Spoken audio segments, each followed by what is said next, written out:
Before the medals, before the anthems, before the world is watching. Welcome back to Frost Games, your front row seat to Canada's Winter Olympic story in Milano Cortina 2026. I'm Anfal alongside my co-host Kyle, and today we're breaking down Canada's biggest moments on the ice. From redemption skates to historic goals, let's get into it. Let's start with the team event, where Canada opened its figure skating campaign with determination.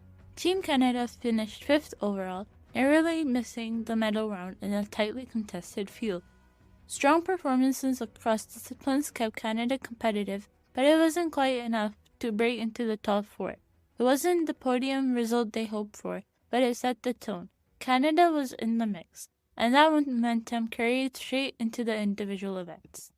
Three-time Olympians Piper Gillis and Paul Poirier delivered the skate of their lives in their free dance program, performing their emotional Starry Starry Night, also known as Vincent, and capturing Canada's first ice dance medal of these games. They posted a season's best of 217.74 to win an Olympic bronze, their first Olympic medal after finishing 8th in 2018 in Pyeongchang and 17th in 2022 in Beijing. As the music ended, Poirier was in tears, and Gillis later said, "We just left everything out on that table. To be able to finish like that, we're just so proud." The gold medal went to France Gulliel and Laurence Fermin-Brady, who totaled a points of 22.5.82. Silver went to Americans Madison Koch and Evan Bates, just over a point behind the France team. Marie Lajoie and Zachary Lagat finished 10th overall, showcasing Canada's depth in the discipline. Now to the men's event, and one of the most dramatic nights of these games in figure skating. 21-year-old Steven Gogolev delivered the performance of his life in the free skate. He scored a career best of 186.37 in the free skate and finished 5th overall, Canada's best Olympic men's result since Patrick Chan won silver in 2014 at the Sochi Olympics. Gogolev entered the free skate in 10th place, but executed a near-flawless program, landing clean jumps and skating with calm precision. But while Gogolev was climbing, the biggest storyline of the night was unraveling. Ilya Malinin entered as the overwhelming gold medal pick, known as the quad god, quote-unquote, for landing the quad axel and refining the sport's technical limits. This was expected to be his Olympic coronation. Instead, it turned out into shock. He popped his opening quad, stepped out of another, then fell on his quad lutz. You could feel the tension shift inside the arena. By the final spin, it was clear the gold was slipping away. Malian dropped off the podium entirely, stunning the skating world. That opened the door for Kazakhstan's Michael Shredov, who delivered 5 clean quadruple jumps to make history as his country's first Olympic figure skating champion.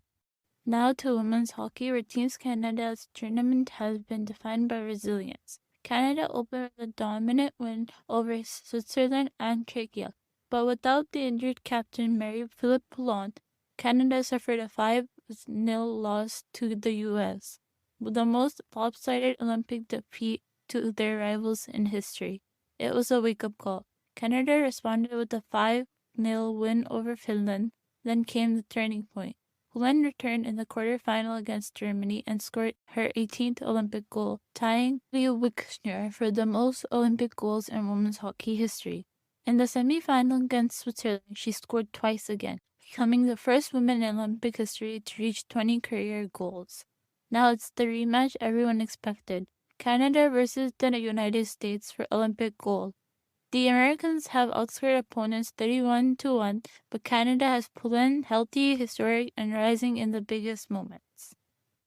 As the women prepare for another gold medal showdown, attention now shifts to another roster with loaded expectation, the men.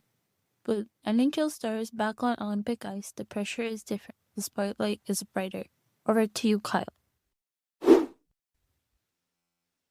Team Canada's men's hockey team has looked dominant since the preliminary round at the 2026 Olympics.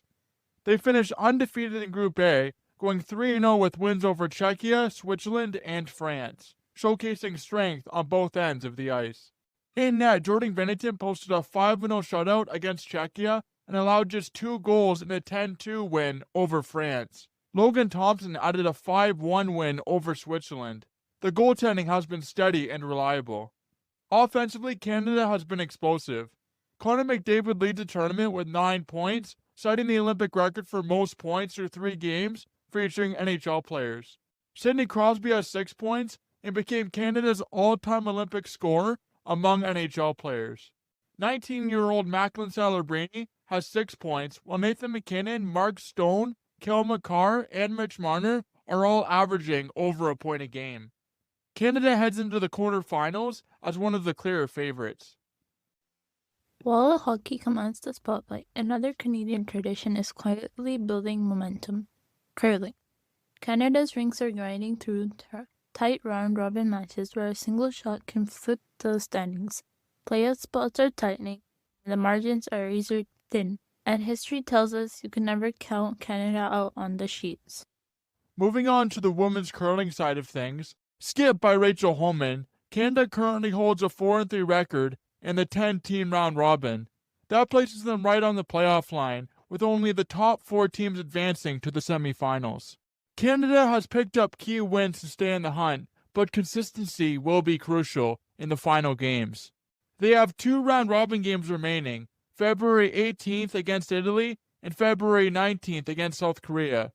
These matches will likely determine whether Canada locks in a semifinal spot. With medal hopes on the line, Canada controls its destiny heading into the final stretch. As of February 17th, Team Canada's men's curling team sits at a 6-1 record in the round-robin standings. With only 2 matches remaining against Italy and Norway, Canada has already secured their playoff berth, but these games will determine final seeding for the potential semifinal matchup. Skipped by Brad Jacobs, this group has shown consistent shot-making, strong strategy, and composure, putting them in excellent position to contend for an Olympic gold.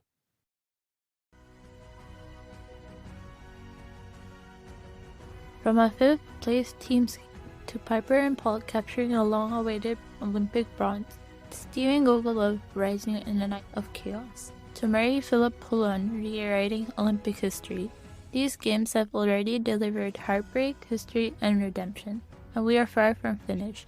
Gold medals are still on the line, rivalries are still burning, and Canada is still in the fight. Across speed skating, figure skating, freestyle skiing, snowboarding, short track speed skating, Team Canada has already claimed 11 Olympic medals so far, a testament to depth, resilience, and Canadian skill under the pressure. The ice is only getting hotter. I'm Anfal, and this has been Frost Games. Thank you for listening, and we'll catch you next time.